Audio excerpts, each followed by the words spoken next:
뭐 우리가 16강 진출 확정했잖아요. 네. 일본 덕분에. 네. 아리가또 일본. 네. 일본 덕분에 16강 확정했으니까 네. 토너먼트 갈 거를 생각해서 네. 좀 체력 안배를 할 생각을 하고 또 네. 카드 관리도 해야 하니까 네. 그래서 이번 경기에서는 로테이션을 좀 돌렸다고 해야 합니다. 우리가 지금 국제대회에서 이렇게 3차전에 로테이션 돌린 기억이 저는 별로 없거든요. 네. 다른 대회 통틀어 봐도 뭐 카타르 월드컵도 당장 3차전에서 목숨 걸었는데 그렇죠, 그렇죠.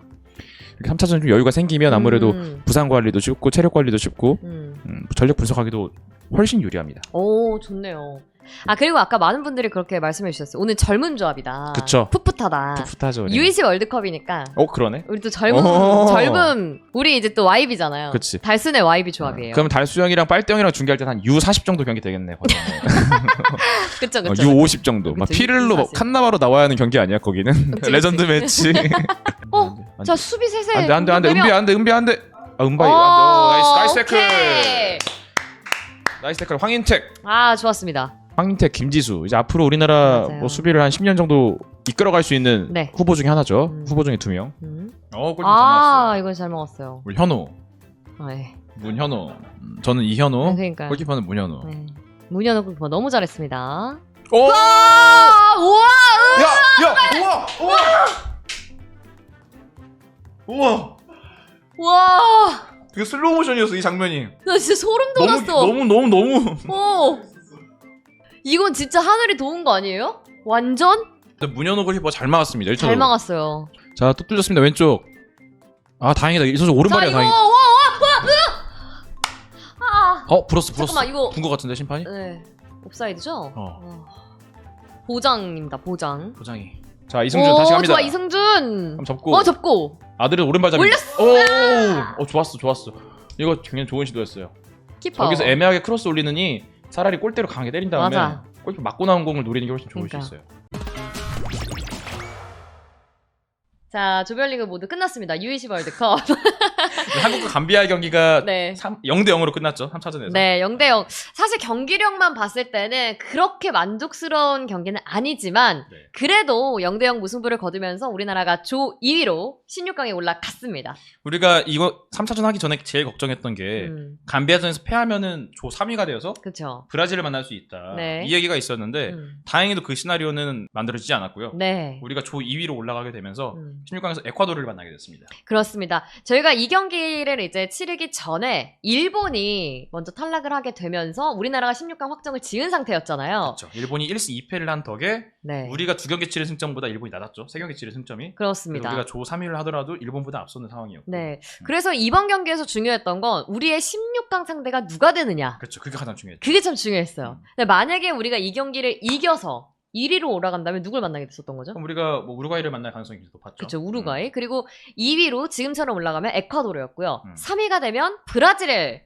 만나게 됐었습니다. 그쵸. 그래서 봤을 때 우루과이, 에콰도르, 브라질을 만나게 될 가능성이 있었는데 그중에 많은 분들이 그냥 비겨서 에콰도르를 만나는 게 가장 좋은 게 아니냐 이런 의견이 많았어요. 근데 정말 그대로였어요. 그러니까요. 비겨서 네. 에콰도르를 만나게 되었습니다. 그렇습니다. 그래서 한국과 에콰도르의 16강전은 금요일입니다.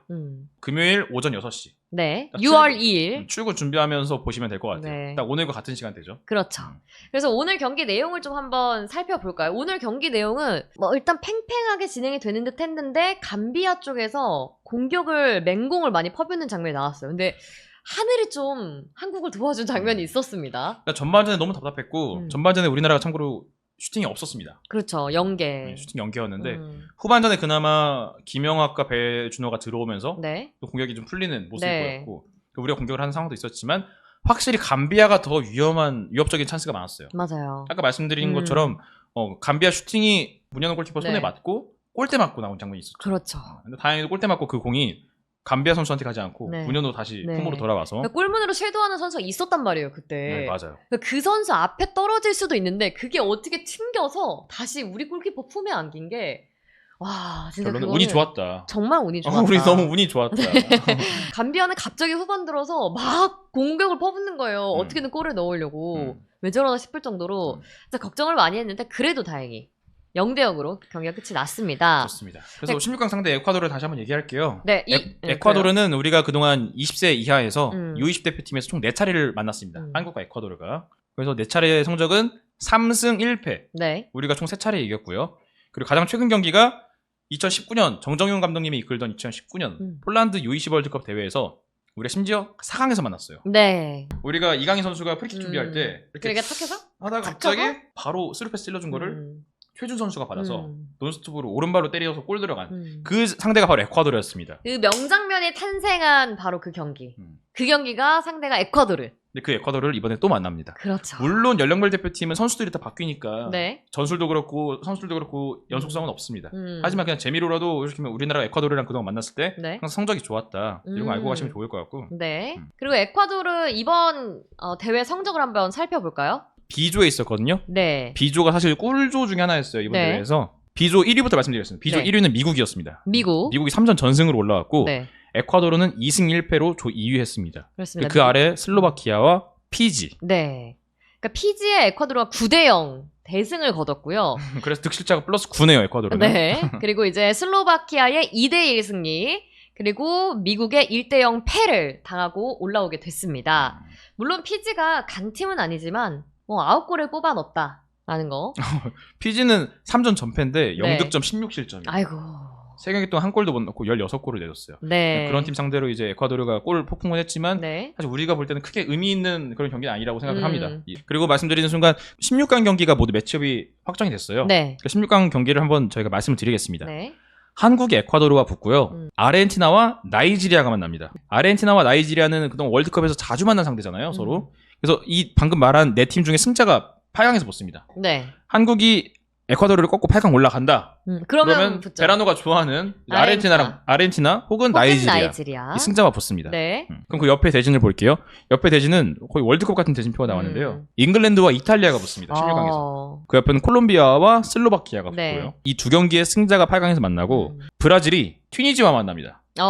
우리가 브라질을 피했죠. 그렇죠. 오늘 졌으면 브라질 만나는 거였는데 이스라엘과 우즈베키스탄이 만납니다. 그렇습니다. 이 두 경기의 승자가 서로 8강에서 만나고 네. 마지막 16강 쪽 보면은 우루과이와 감비아가 만납니다. 감비아가 조 1위 됐는데 더 어려운 팀 만났어요. 우루과이는. 네. 그렇습니다. 그리고 이제 미국과 뉴질랜드가 만나고 그래서 감비아 우루과이 승자와 미국 뉴질랜드 승자가 8강에서 만납니다. 앞으로 갈수록 토너먼트 경기들이 재밌는 경기들이 많아질 것 같아요. 만약에 우리나라가 최대한 높이 올라가면 어떤 상대를 그것까지 생각하는 거예요? 생각을 해봅시다. 오케이. 8강 넘어 4강 가면 누구 만나요? 우리가 16강에서는 에콰도르 만나고 네. 8강 가면 아르헨티나를 만날 가능성이 높고요. 네. 4강에 가면 거기서 아르헨티나 꺾고 올라가면 아르헨티나 꺾고 올라가면 잉글랜드 혹은 이탈리아를 만날 가능성이 높습니다. 오, 쉽지 않다. 거의 월드컵 같은 대진표죠. 그럼 거기서 꺾고 결승 가면. 간다. 브라질 아! 브라질 만납니다. 브라질 요번에 피한 게 다행이네. 결승에서 만나면 되겠다. 우리가 카타르 월드컵 복수를 해줘야지. 우리 카타르 월드컵 때 브라질 만나가지고 16강에서 고생했는데 얼마나. 네, 얼마나 마음에 상처를 입었습니까. 결승 가서 브라질 한번 꺾어보자. 요대로 올라가면 우리가 결승에서 브라질을 만날 수 있다.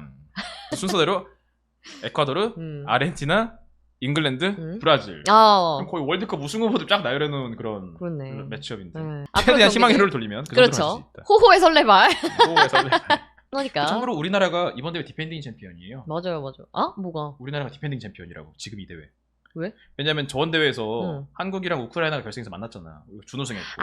여기 있는 팀들 중에. 근데 우크라이나 못 나왔잖아 이번 그렇지. 대회. 그럼 우리가 지난대회 성적 제일 좋단 말이야. 살짝 디펜딩 챔피언이죠. 뭐야? 그거는 너무 정신승리잖아. 자, 그러면 우리가 그렇게 결승까지 올라가려면 지난 경기를 좀 복습을 해서 어떻게 나와야 할지를 생각을 해봐야 돼요.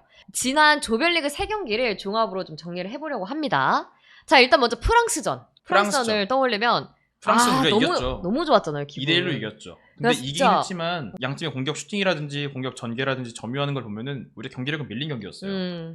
프랑스가 슈팅이 많았지만 대부분 어이없는 실제 골대 앞에서 가서 홈런을 때린다든지. 그러니까 왜 경기를 잘하는데 왜 지는지 이해가 안 되는 프랑스 경기였어. 마지막에 게임으로 치면은 골대하고 잘 가. 그래서 홈런을 때리고 아니면 소녀슛을 때리고 극단적이었어. 홈런 아니면 소녀슛. 그리고 괜찮다 싶은 것들은 다 김준호 골키퍼가 막아냈고. 결과적으로 우리가 프랑스를 이기긴 했지만 경기력에서는 압도한 건 아니었다. 그래서 그 경기 끝나고 빗주농이다. 이런 또 아주 마음이 담긴, 사랑이 담긴 별칭까지 생겼죠. 그렇죠. 2차전에서 우리가 누구 만났죠? 온두라스 만났죠. 이때 힘들었어요. 힘들었어요. 그러니까 비기긴 했지만 좀 쉽지 않았다. 퇴장도 나왔고. 그 두 골을 우리가 내주고, 그러니까 두 골 내주고 끌려가는 입장이었잖아요. 근데 동점골이 다행히도 후반 초반에 빨리 나오긴 했지만 이것도 마찬가지로 전 경기력 봤을 때 실망을 많이 했어요. 온두라스전에서. 우리가 저도 할 말이 없는 경기였고 온두라스는. 이번 감비아전도 저 냉정하게 말할 때 저도 할 말이 없는 경기였습니다. 아니 이번 경기는 진짜 맞는 것 같아요. 그러니까 경기력 면에서 엄청 밀리기도 했고 많은 지금 스탯이 나오는데도 스탯도 다 밀리는 대한민국이잖아요. 감비아에. 긍정적으로 볼 수 있는 스탯이 하나도 없습니다. 그렇죠. 그러니까 패스 미스도 많았고 이번 경기에서 특히 더 좀 걱정이 된다 싶어요. 앞으로 올라가면 우리가 만날 상대가 더 힘든 상대인데 조별리그 3경기에서 나왔던 거를 16강 가기 전에 좀 피드백을 많이 해서 단점을 많이 보완했으면 좋겠고 네. 저는 가장 아쉬운 점 중에 하나는 당연히 패스 미스고 중원에서 패스 미스. 패스 연계가 너무 안 되니까 그렇죠. 공격이 너무 단조로워요. 단조로운 공격 패턴. 수비수가 여기로 막 수비수 입장에서는 얘네 여기로 크로스 올릴 거야 하면 거기로 진짜 크로스 가고 얘네 패스 여기로 할걸? 하면 딱 거기 가면 막아주고 그래서 뒷공간 준비하고 있으면 뒷공간으로 패스를 뿌려주고 그러니까 수비수한테 너무 예상하기 쉽게 공격을 우리가 풀어나가는 경향이 있어요. 상대팀이 너무 예상하기 좋은 코스로 우리가 공격을 한다. 그리고 우리 제가 공격 장면만 얘기했지만 그 미드필더에서 패스 미스 많은 거는 사실 너무 많죠. 좀 한숨 나오는 장면들이 많았고 패스 미스. 그런 장면들을 조금 더 우리가 보완을 한다는 가정하에 16강전부터는 조금 더 경기력이 올라오길 바랍니다.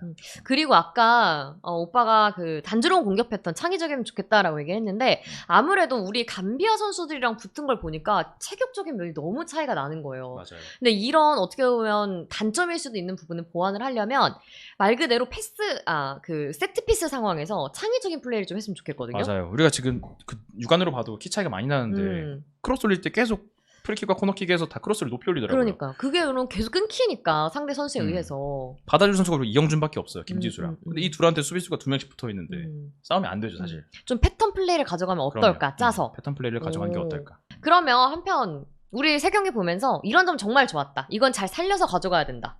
뭐가 있을까요? 그럼 얘기 나온 게 베라노가 볼 때는 세 경기 앞서 서 경기에서 저는 있어요. 긍정적인 장면. 우리 골키퍼. 우리가 보유한 이 2명의 골키퍼. 총 3명이죠. 그러니까 지금까지 나온 2명의 골키퍼가 보여준 사실 지난 경기까지 우리 빗주농이라 불리는 우리 빗주농 선수 너무 잘했잖아요. 그렇죠. 그래서 오늘 사실 그 선수가 못 나와서 걱정을 했는데 오늘 나온 문현호 선수도 너무 잘해줘서 좀 든든하다. 그러니까 문현 선수는 피지컬이 굉장히 좋잖아요. 딱 봐도. 그러니까 우리 골키퍼 3명 중에서 키가 가장 크고 팔을 벌렸을 때 그 길이도 가장 깁니다. 근데 패스미스만 좀 줄이면 대회 치르면서 김준홍과 문현우의 골키퍼 주전 경쟁도 그러니까요. 선의 경쟁으로 우리의 수비력이 더 강해질 수 있을 것 같습니다. 그렇습니다. 그래서 오늘 또 칭찬할 점, 그리고 보완해야 할 점 이야기를 여러분께 드렸었고요. 그냥 기묘하게 번뜩이는 플레이, 번뜩이는 플레이 그리고 배준호가 좀 살아나길 기대하는 마음. 맞아. 10번. 전 배준호를 이번 대회 전부터 계속 얘기하는데 배준호가 좀 살아나야 합니다. 배준호가 그건 칭찬이 아니잖아. 냉정한 호기자라고 지금 김밥 먹고 냉정해졌다. 냉정할 그때 냉정해야죠. 그렇습니다. 네. 오늘 또 이렇게 살펴봤고요. 또 일본이 떨어지는 건 이것도 잠깐 얘기를 하고 갈까요 우리가? 일본이 그 얘기 있잖아요. 뭐 50년 계획 세워서 그쵸. 차근차근 지금 해나가고 있다. 연령별 대표팀부터 잘 키워서 어떻게 된 거죠? 일본은 정말 진지하게 목표가 월드컵 우승이에요. 그니까 그래서 하나하나 해가는 거 보고 난 진짜 이번 카타르 월드컵 보고 놀랬거든요. 잘해서. 너무 잘한다. 정말 이 사람들이 말하는 그 일본 축구계가 말하는 50년 대계획을 이루는 거 아니야? 그쵸. 했는데 그러면 U20 월드컵에서 성적이 나와야 되는 거 아닌가요? 일본이 이번 대회 떨어졌습니다. 확실히 1차전에서 세네갈을 이겼고 나머지 2경기에서 모두 패해서 떨어졌어요. 하지만 저는 일본의 3경기를 총 봤을 때 경기력은 오히려 괜찮았거든요.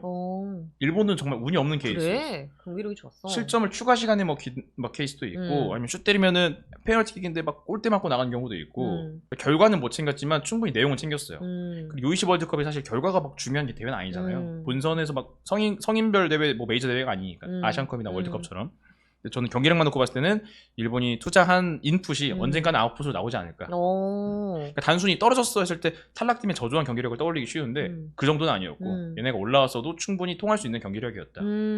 결론은 많긴 하네요. 결론 떨어졌는데 뭐. 그렇죠. 일본은 사요나라 해야죠. 우리가 올라갔는데. 일본은 사요나라 해서 이제 짐 싸서 일본 아니 가고. 모든 대회는 결과론적이에요. 그럼요. 결과를 가져야죠. 떨어지면 못하는 거다. 떨어지면 못하는 거다. 맞습니다. 구자철 선수가 말했죠. 네, 이긴 팀 강한 팀이 이기는 게 아니라 이긴 팀이 강한 팀이다. 좋은 말이네. 우역순도 반복돼서 계속 우승하면 결국 우승이에요. 자, 오늘 이제 여기까지 마무리하고. 네. 또 응원의 한마디 해주세요. 응원의 한마디? 일단 부상 없이 3경기 치른 거 굉장히 잘했고요. 물론 잔부상이 좀 있긴 했지만 큰 부상은 없었으니까. 그리고 경기장 토너먼트 올라가면은 좀 한국에서 준비했던 거를 많이 펼쳐줬으면 좋겠고 창의적인 패스 미스 줄이고 오케이. 그 정도만 좀 하면 우리가 충분히 아까 말한 시나리오대로 결승까지 얘기할 수 있을 것 같습니다. 오케이. 자, 우리 기억하실 거예요. 카타르 월드컵 브라질한테 16강에 당한 거 있잖아요. 복수해줘야죠. 그거 U20 월드컵 결승에서 복수해야죠. 동생들이. 동생들이 복수해야죠. 제2의 네이마르 이런 친구들을 우리가 밟아주는 거야. 그럼요. 거기 앞에 춤도 추고. 김용학이 가서 춤도 추고. 그래. 김은중 감독님도 이거 비둘기 춤 추고. 이거 하고 그래 다 같이 하는 거야. 좀 너무 멀리 보긴 했지만. 그니까. 네, 여러분 그런 희망을 갖고 열심히 응원을 해보도록 하겠습니다. 화이팅! 화이팅! 대한민국 화이팅! 화이팅!